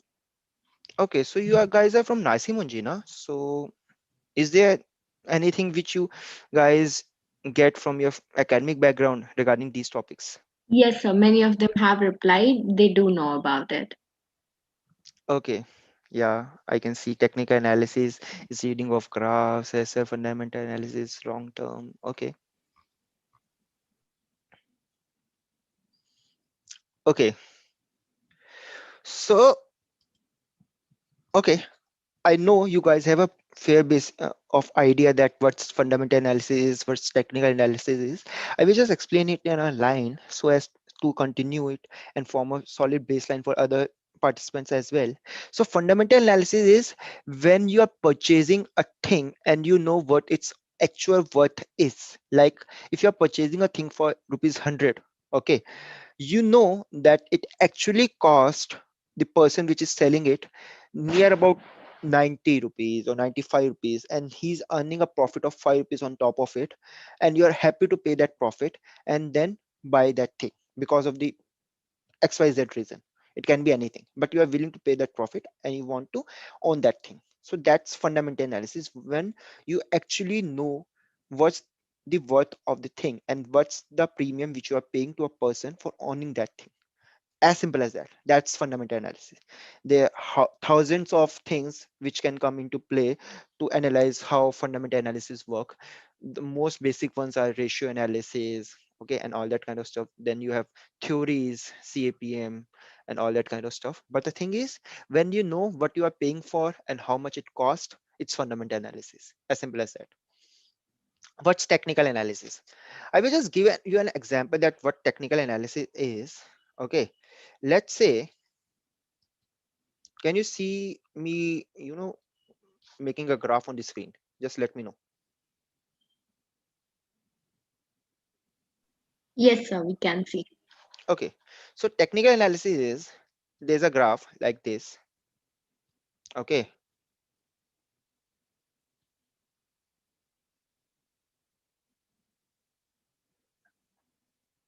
like this. Okay, and you guys have no idea what x is, what y is, and still you want to predict that at what price you want to purchase this thing. Okay, you have no idea whatsoever which company stock it is, how much it worth, anything. Okay, what you will do, okay, and there's a whole more science going at the back end. If you want to understand that science, there's only one book available in the whole world by the person who actually devised this type of analysis from the basics, and that is Japanese Candlesticks by Steve Nissen. Okay, so this technique, if I go in the history, it dates back near about 1950, when an American person by the name of Steve Nissen went to Japan on some of his business trip, and there he saw some Japanese merchants predicting the price of fish by doing this kind of analysis. Okay, and there's a lot more going out at the back end. Okay, so you can read that book. Okay, it's the only authentic book which is available in the market, so you should read it. Okay, and you will have every idea about intraday trading, candlesticks, and each and everything. Japanese Candlesticks by Steve Nissen. It's a long book, I guess. If I'm not wrong, it's having some 800 kind of pages. I'm not sure. I have read only 500 or 600 pages out of them. Okay, to get the basic idea. But the thing is, it's a good book. It's definitely a must read.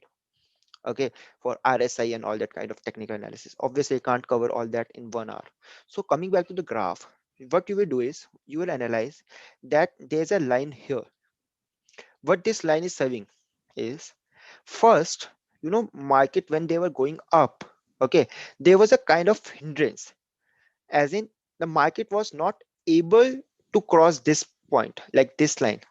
This was acting like a hindrance for the market. Okay, after that, there's a hindrance over here as well, as you can see. This is acting like a support, so market were not going beyond this point from downside point of view. Okay, so market was moving in this range. Okay, now once the market crossed this point, there was a little downside as to what we say profit booking and all. But then again, this created a support now, so markets are not moving beyond that point. It should. Okay, so what I will say that, look, I know from my fundamental analysis point of view that this stock or this market, whatever it may be, whatever the underlying fundamental product is showing this graph, I know, for example, that this is right now undervalued. Like even at this price, that product is undervalued. But what I will say is, I will wait near about till here. Okay, okay, this product to move over here, and then I will purchase. Okay, there's a huge saying that you shouldn't time the market. Okay, I know we shouldn't time the market, and we shouldn't be like itne ka ho jayega tab I will purchase. But this is how technical analysis come into play along with fundamental analysis. You know for a sure that this product is undervalued even here, but you will still wait that this product, yeah, this product, if it moves down to, let's say, this point, okay, I will then purchase it, so as to maximize your gains even after doing your fundamental analysis. So here it was cheap, it is also cheap here, but now you are earning a profit which is more by this much amount. Okay, so this is how technical analysis goes with fundamental analysis.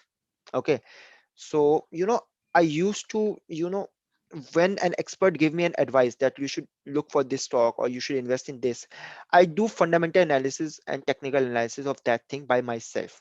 Okay, so as to know, I should have a fair bit of idea.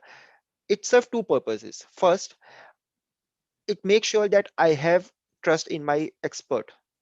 Okay, because I am doing the analysis myself and his analysis is making sense to me. Okay, and second thing, they can give you advice on a broad end, but they can't personalize you.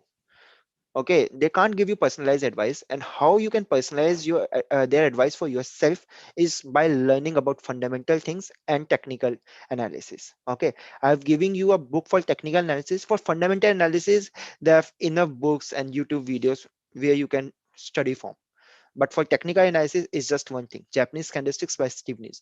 Okay, and you should go for it. For fundamental, you can go for any other thing, like any other book, any other literature available in your library, anything. Just go for it. It all winds up into the same thing. So any question till here, like the three bucket rule or the fundamental and technical analysis? Moderator, if you can. So there's one question asking you to provide a checklist for fundamental valuation of a company before investing. Fundamental analysis. Okay. First thing which I've learned from my past experience, okay, is go look for the people who are learning that company, how well they are and how well they have performed in past.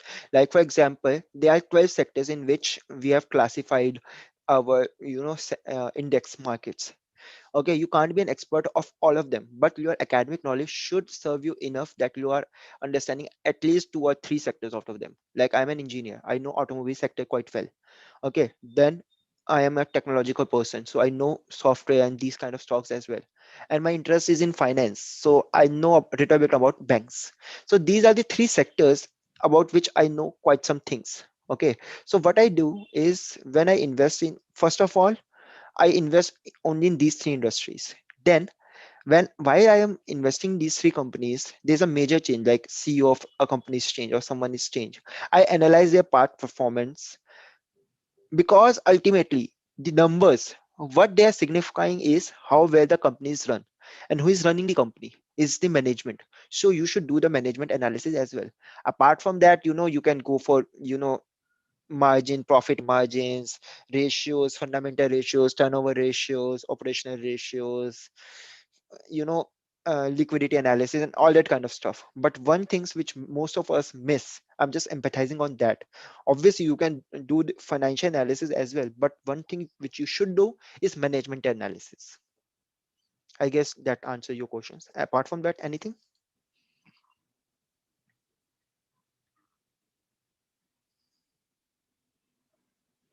Like YouTube videos, if you want, when I started, there's a channel by the name of Finnovations, so you can probably go see their videos, not the latest one, but one they posted at the starting, like near about 2016 17.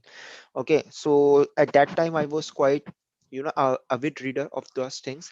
Apart from that, if you really want to understand how to do fundamental analysis, okay, so there's a book, just let me grab that. I guess I have still that there's some 26 or 36 essays by Warren Buffett. Okay, just a minute. I will try to, give you that name. You can read that book so as to understand how to do fundamental analysis.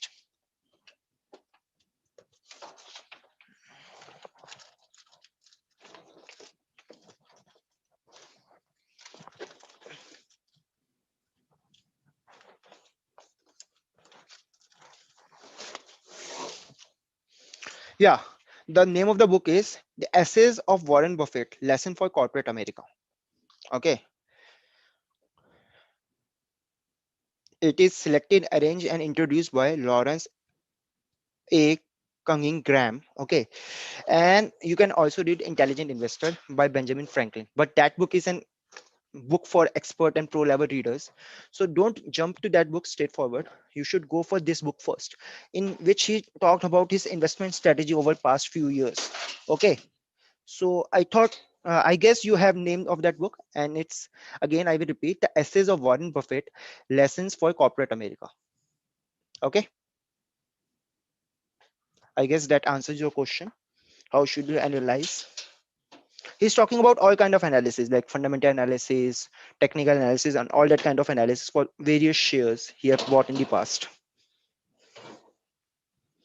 And you can also read one more book as I'm reading through my collection, and it is The New Buffettology by Mary Clark. Okay, The New Buffettology. So I guess that's all. Should, should we move to next question now? Is there any more question?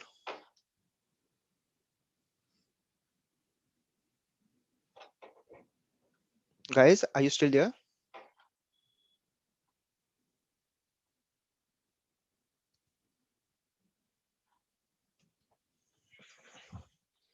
Uh, yeah, New Buffettology by Mary Buffett and David Clark. Sorry, I mixed those two names. Yeah, it's by Mary Buffett and David Clark.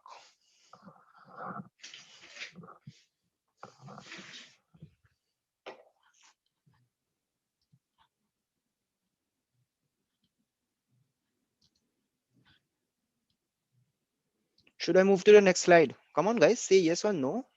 Be active. Come on. It's not a boring lecture, I guess. Yes, sir, we can move ahead. Okay, perfect. So just a minute. I will clear all this.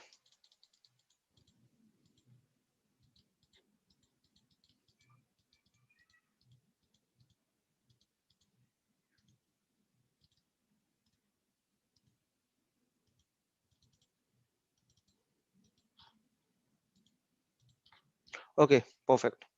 So this, brings me to my last thing, and that is compounding effect. Okay, so, and there's a huge saying, like, in India, earlier in 1960s, 70s, our parents, our grandparents like to discuss in those terms. Okay, कि पैसा double कितने 10 साल में पैसा double हो रहा है हमारा एफडी में रख के. Okay, I guess you guys have your mobile phones along with you right now. Okay, and you know the formula of compounding interest. Okay, so can you give me the percentage which it takes to double your amount, your principal amount, at a compounding interest within 10 years? Like, what's the compounding interest for which your money will be doubled within 10 years? Come on, I know you guys have your mobiles right now. Okay, it's a simple formula. Just okay, I can see I have one answer. Yes, come on, guys, I want at least 10 answers because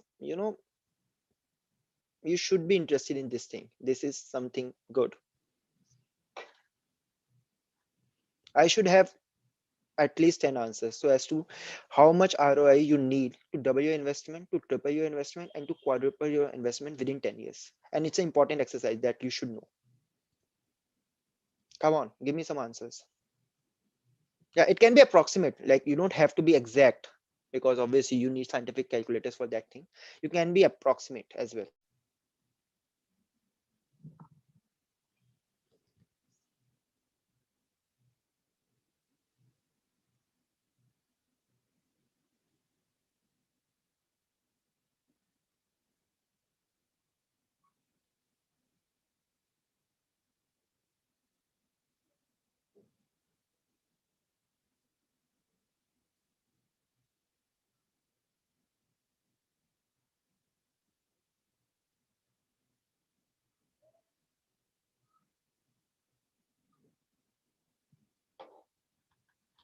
Yes, I can see some answers now. Like, and calculate for triple and quadruple as well.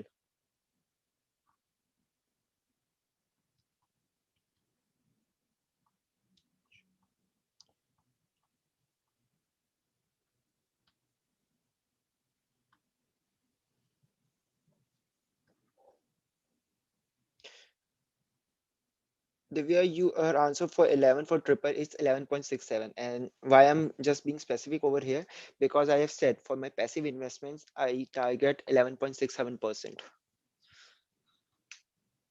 So it should be near about that. I haven't checked it for quite some time now, like 3 years, I guess. But yeah, it should be 11.67 because that's my target.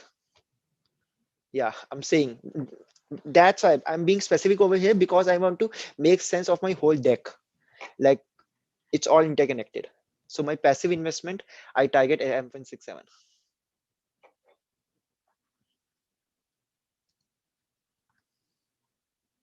Come on, guys. You have to answer for each and every question. Like you have to calculate. I haven't seen a single response for quadruple. I want to make a point out of this.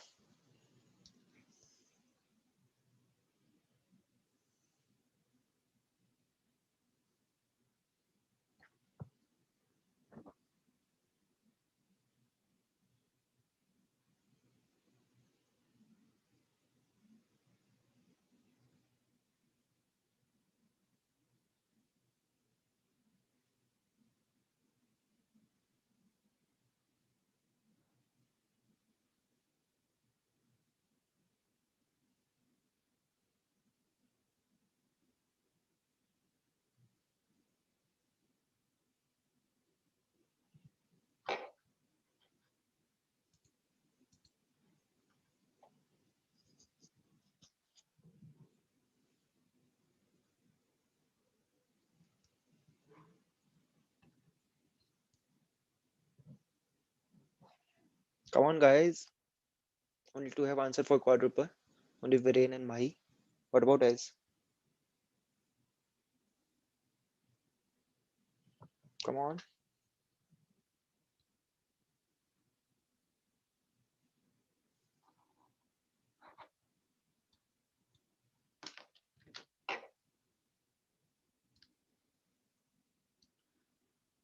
Ishida has answered 12%. 12% for what? Exactly? Double, triple, or quadruple? Okay, for triple you have said 12. Okay. And what about quadruple, Ishida?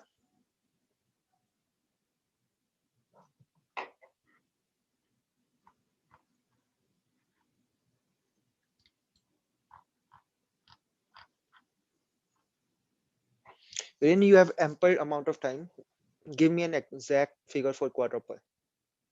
Like be specific because you have given the answer first. That's why I'm asking. You have quite some time now.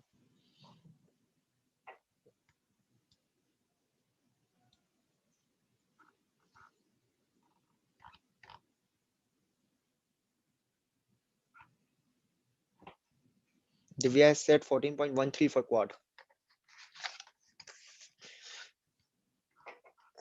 Viren, would you like to disagree to that?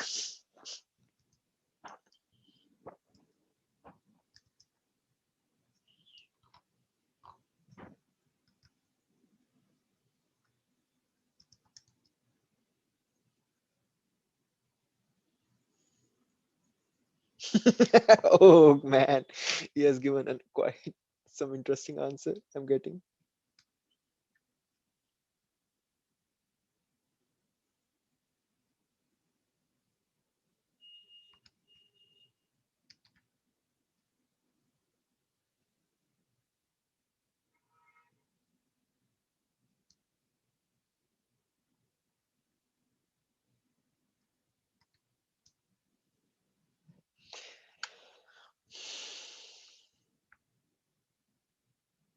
It should be between 14.8 to 14.9.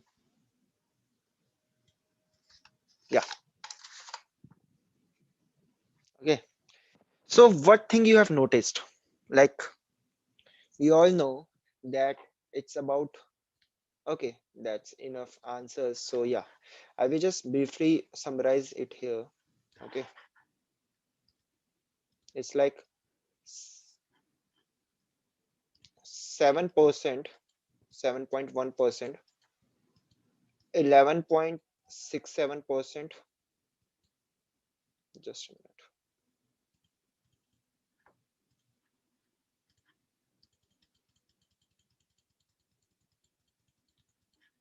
minute. Yes. So it's like 11 point, sorry, first is 7.11%. Okay, then it's like 11.67%. Okay, and then it's like 14.9%. Okay, so these are the three percentages. Okay, now as you can see, there's a huge gap between the gap between 7 to 11.67 is much bigger than 11.67 to 14.9, and that's the power of compounding. Okay, if if you have to just make sure that you are getting a 5 times of interest within, let's say, 10 years, then the difference between 14.9 to that number should be lesser than 11.67 to 14.9. Why I'm saying so?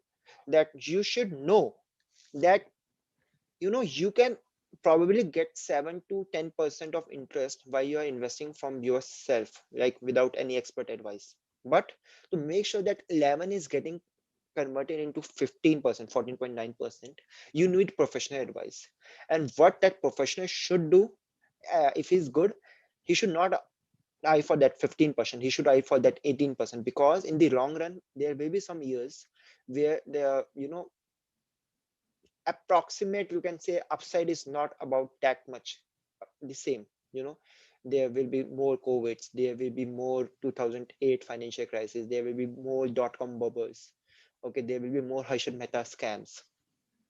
Okay, so you should eye for near about 18%, and you can't do it if you are not 100% up for investment purpose. You have your daily lives, if you are a consultant, you can't just be there listening to news every now and then. So moving from that 7.11 to 14.9 at a CAGR of 10-20 years, you can't do it by yourself.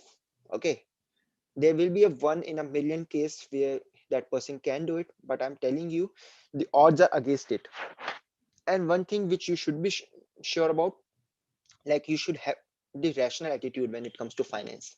So for that rational attitude, the best thing is to hire an expert, and an expert should make sure that you are getting that CAGR over a long period of time. And that's my advice to all of you, that for that that component, that aggressive investment component, go for experts. Okay, trust the expert and do your fundamental and technical analysis on the advice that your expert gave you. Okay, so that should be your knowledge. You should be able to cross check his advice to make sure that he's not giving you an wrong advice. After that, that's all from my side. Okay, so we have still 10 minutes left for any questions, or as we started at 5:40, so it's 6:31 now. We have still 10 minutes left where you can ask me any question which you want. Okay, and I'm here to help you out.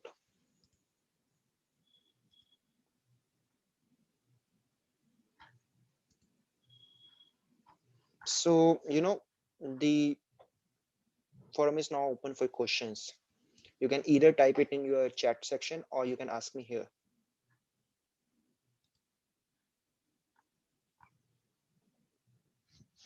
What should be? No, crypto is not worth investment.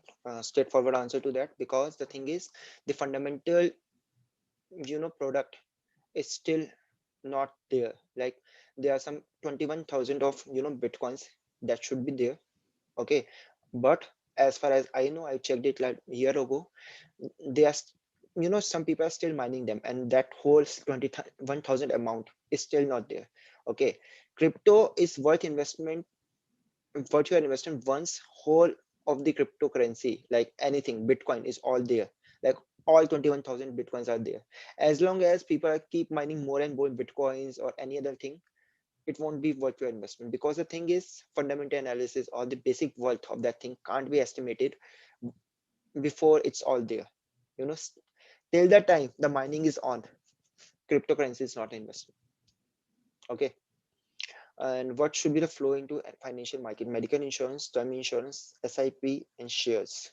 Okay, again, medical insurance and all that should go into your expenditure column. Okay, it's not an investment, it's a thing which give you clarity about your future. Okay, it should go in your expenditure. Okay, it's not an investment at all. Term insurance, medical insurance, they are all expenditures which you may for a healthier and better life. Okay, then in terms of financial market, it should be broken down into three things. First is liquidity, how you want to attain it. Okay, for me it's like saving accounts. Then it's your passive investment should go into index funds. Then into active investment, it's all about your risk appetite. If you think your risk appetite is high and you know how to deal in shares, go for shares. If your appetite is low and you don't understand the basic market, okay, then you can invest in equity mutual funds. I guess that answers your question, Viren, and Prabhav as well. Mutual funds or index fund or shares for beginners? Nothing.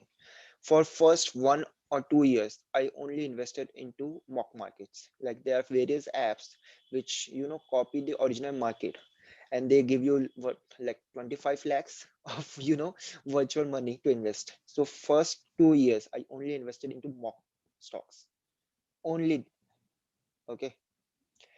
And yeah, I can't name those apps because I invested in them in, let's say, 2015, 2016. I don't remember exactly, but go Google it. Okay. Anyways, you should Google up these things. It makes sure that you are well aware of the market and the current scenario. I'm not very sure about the mock stocks now, but you know, you guys probably can help each other. Okay. Is PFF nice?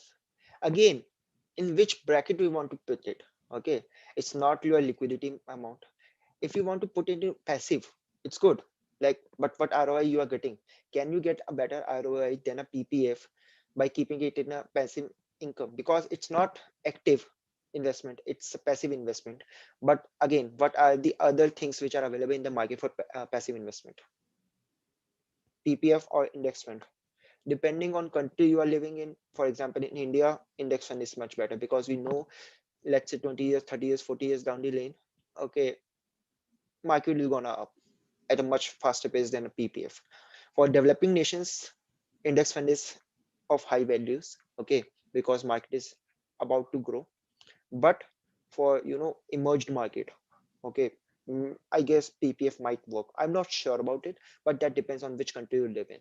Okay, I'm not very sure that all of you will be living in India, since you are from tier 1 colleges, so as to say. So you might be moving out. Depending on the country, the answer to that question depends, and you should read about it, that how the economy of that country is going to work. For India, it's definitely index fund, but not right now. Okay, not right now. It's like too much of overvalued thing right now. 45,000, even 40,000 for right now, market will be overvalued. I'm talking about Sensex particularly. Yeah, I guess that answer your question, AJ. Yeah. Apart from that, any other question? Come on, guys. I'm here to answer your questions.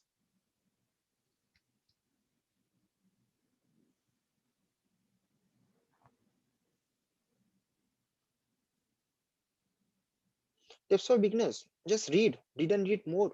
Invest in mock stocks. Read more and more books. I've said Richest Man in Babylon, Rich Dad Poor Dad, New Buffettology by Mary Buffett, and that person, David Clark. Then you have the essays from Warren Buffett for beginners. Then once you are tech savvy and once you have that basic knowledge, then go for intelligent investors. Watch movies, The Margin Call, Wolf of the Wall Street, anything from where you can learn anything. Margin Call is an excellent book. Then there is Boiler's Room. It's actually good. From these movies, you understand that what's the mindset of the person who is giving you advice. I've already answered that question. What to read: Richest Man in Babylon, Rich Dad Poor Dad, Japanese Candlestick by Steve Nissen, and thousands of more books are there.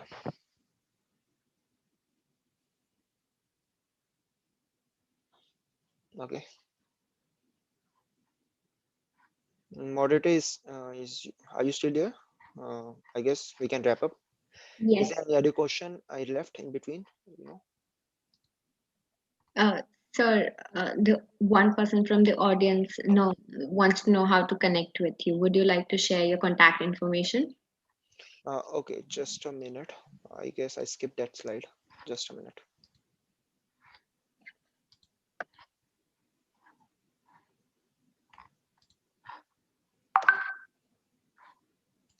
Like here are my details. Okay, so I just skipped that slide. Okay, so you can WhatsApp me on this number, or you can email me on this number, or you can find me on LinkedIn. Okay, by the name of Vangesh Chawla. Okay, so that's the thing. You can connect to me either way, but just straightforward call me, because I will be working with my day-to-day life. Like I'm a consultant, busy into pharmaceutical things. So just WhatsApp me. No worries. Okay. So we are there at the end of the session. It was really an insightful session, and you have solved almost all the queries asked in the chat box. Now, at the end of this event, we would like to thank Edudictive and Gangesh sir for this workshop. Thank you so much for your precious time.